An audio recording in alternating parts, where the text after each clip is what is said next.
Hey everybody, how are you all doing? This is Rob of Rule of Two Review. Welcome back to the channel. I hope you are having a fantastic day, and I also hope that you're not sick of talking about Metroid just yet, because I have more to say and will continue to have more to say for weeks and months to come until way past the game even launches. However, we are talking about more than just Metroid today, as we're really talking about Nintendo's overall holiday picture for the Switch, which obviously does include Metroid Dread, but also includes a couple of other notable high-profile games, most specifically Pokemon, and I really just wanted to talk about the overall holiday picture, and of course how Metroid Dread does fit into that. Of course, before we dive any deeper into the Metroid and Nintendo holiday topic, I like to remind you guys I'm always trying to grow the channel here on Rule of Two Review.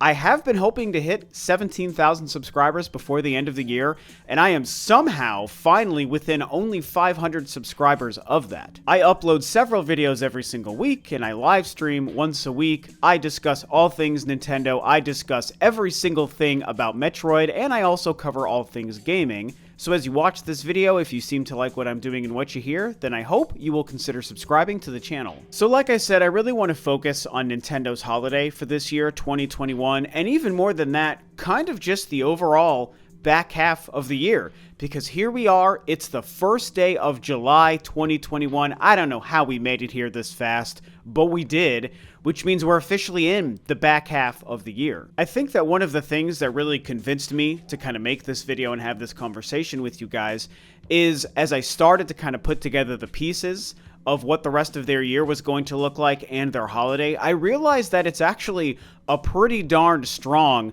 back half of the year, which feels extra great, I think, for a lot of us coming off of last year, 2020, where things were slow for the whole industry. There were a couple of huge, fantastic games that did release last year, but in so many ways it was very slow. It was extra special slow for Nintendo, but we obviously know why, because the pandemic situation really just came out of nowhere at the beginning of 2020 and changed everything for the entire planet and for most industries in the world, which does include the video game industry. And after a slow 2020 for gaming and for Nintendo, we've seen Nintendo bounce back pretty strongly. I mean, we can't forget that that even includes the return of Nintendo Directs, as well as several big games that we know are still coming out this year. In no surprise, Metroid Dread is really, I think, the big highlight for most of us, and definitely for me. If this was the only video game that released throughout the entire industry on any platform all year, that would still make 2021 almost the best year ever in gaming. That's how excited I am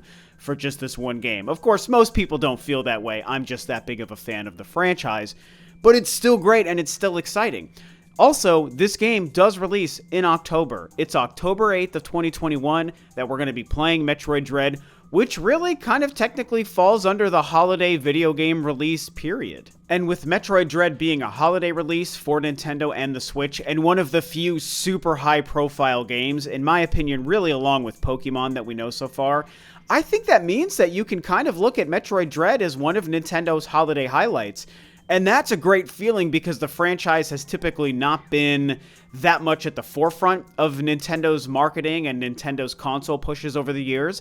I mean, there have been big Metroid game releases in the past, but what's happening with Metroid Dread just feels different. This game is hitting different, as the kids would say. And as a fan of the franchise, it feels great to see. I think that this is going to be one of the biggest and best-selling video game releases for the Nintendo Switch in 2021. And it might even be, depending on how things go, one of the biggest game releases throughout the entire year. It's not going to be the best-selling game. I mean, a game like Pokemon is going to sell better, specifically on the Switch.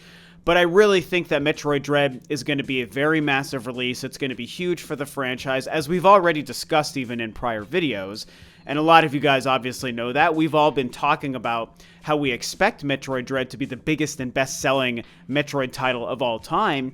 And releasing as a big holiday title for the Nintendo Switch specifically really just kind of puts this game on a bit of a pedestal. Like, there's a really big focus for this game. Metroid is being highlighted in a way that we really haven't seen before, and it just feels so fantastic to see. The other huge title that I wanted to talk about, of course, is No More Heroes 3. I can't leave this title out of the conversation because this is really the second most exciting game releasing in 2021 for myself, because I've been waiting for this game for like more than a decade. All fans of No More Heroes have been waiting for this, and when this was revealed in 2019, I lost my frickin' mind. I mean, I posted my reaction to that E3 Direct on the channel, and a lot of you guys saw how excited I was for it.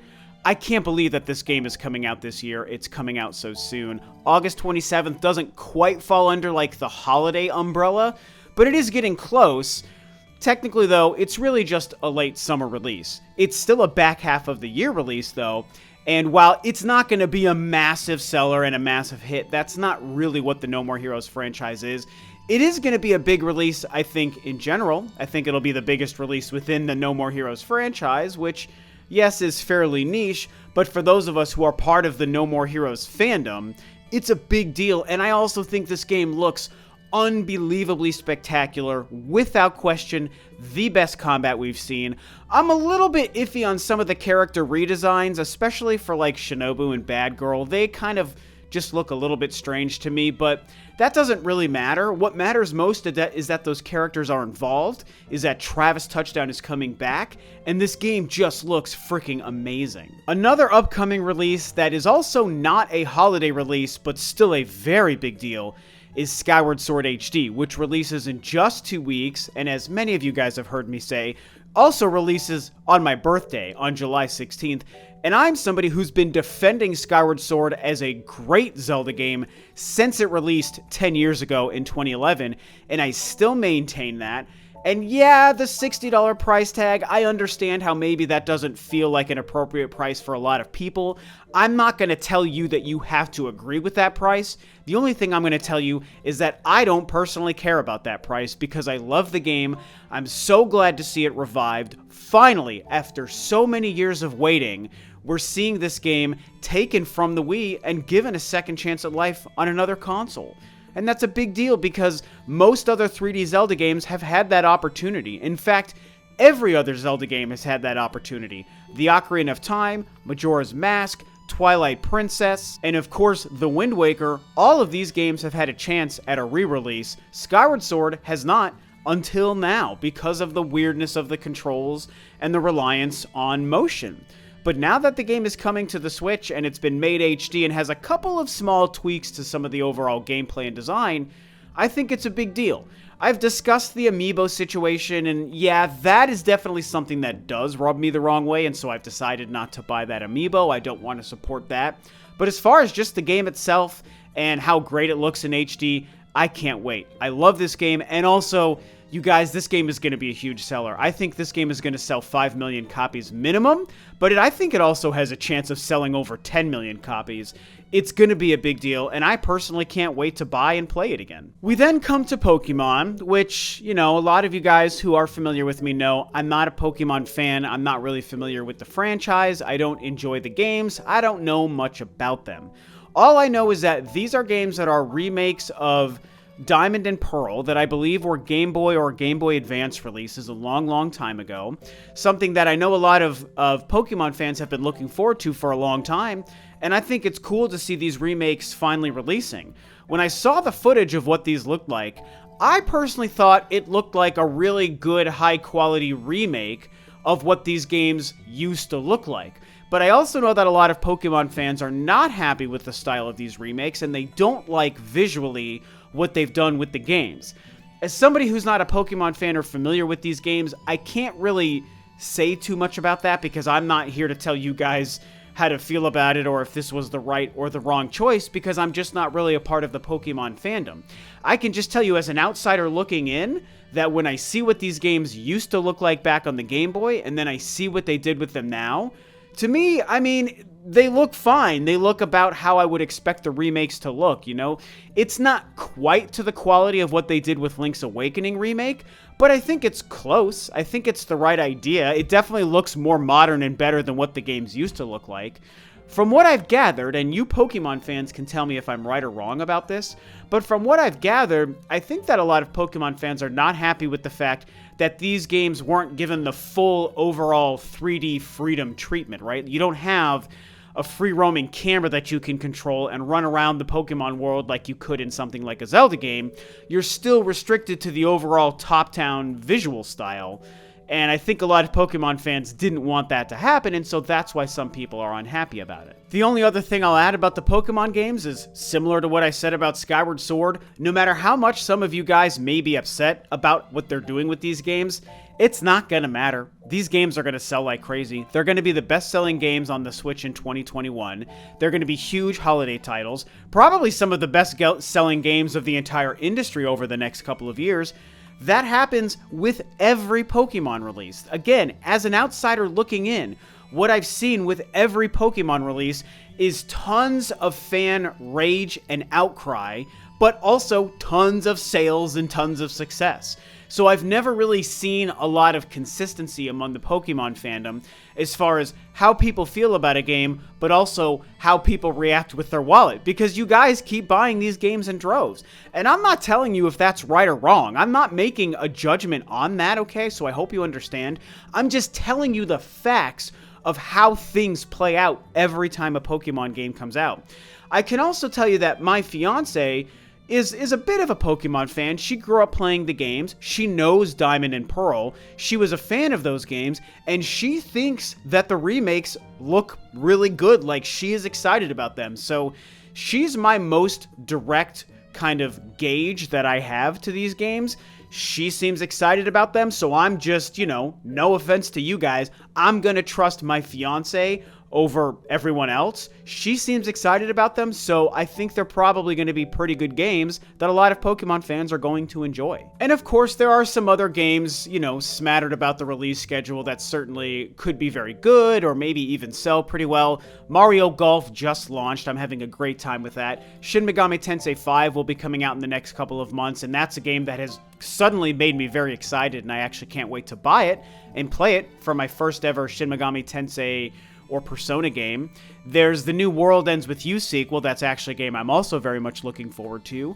There is DLC coming out for Hyrule Warriors, which I'm also very excited about. So, these are just the kinds of things, as we stack these all up, we realize that Nintendo's back half and Nintendo's holiday is actually looking pretty strong.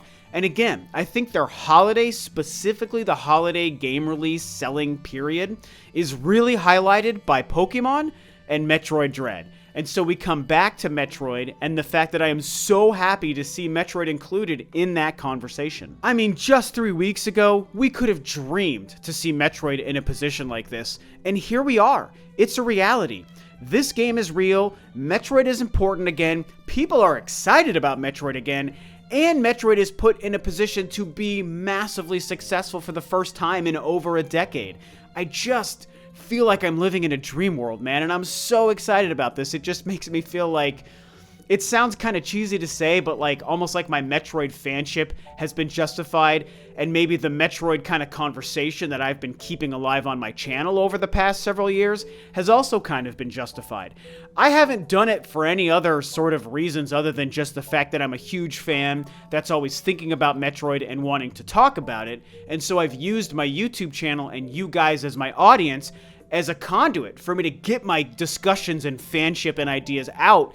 And luckily I have you guys as an audience to hear me talk about it and to share in the conversation. But now we've finally got a new game that's been realized as an actual release that's coming out in just a couple of months. It's so crazy. And so, yeah, I think that kind of just sums up my overall kind of thoughts about Nintendo's holiday, the back half of 2021, Metroid's inclusion. I didn't really have much of a plan going into this video. If you can't tell, I feel like I was a little scatterbrained and all over the place, but I'm honestly just on cloud 9.5 because of Metroid and No More Heroes both coming out over the course of the next couple of months. And it just doesn't even feel real, man. I mean, these two games alone are just going to blow my mind. I can't freaking wait. And I can't wait for them both to be the most successful within their respective franchises. So obviously, we'll talk about some more of these games and more of this stuff as we get closer to the releases. I've got tons of Metroid Dread content still coming. So again, if you're a Metroid fan and you're not subscribed to the channel, I hope that you will do that, because we've got so much more to say, man. I mean, if you guys saw the list of Metroid videos and theories and discussions I have planned, you would just get really excited, because it's going to be a great time as we build up to the release of that game. So I think I'm going to end this here. I'm going to wrap this up. Tell me what you guys think about Nintendo's holiday, the back half of 2021, Metroid being included, No More Heroes 3, Pokemon, Skyward Sword, all of this exciting stuff. Tell me what you think about it, and with that, this video is a wrap. Thanks, of course, as always, for tuning in, guys. This is Rob of Rule of 2 Review, and I'll catch you next time on another video.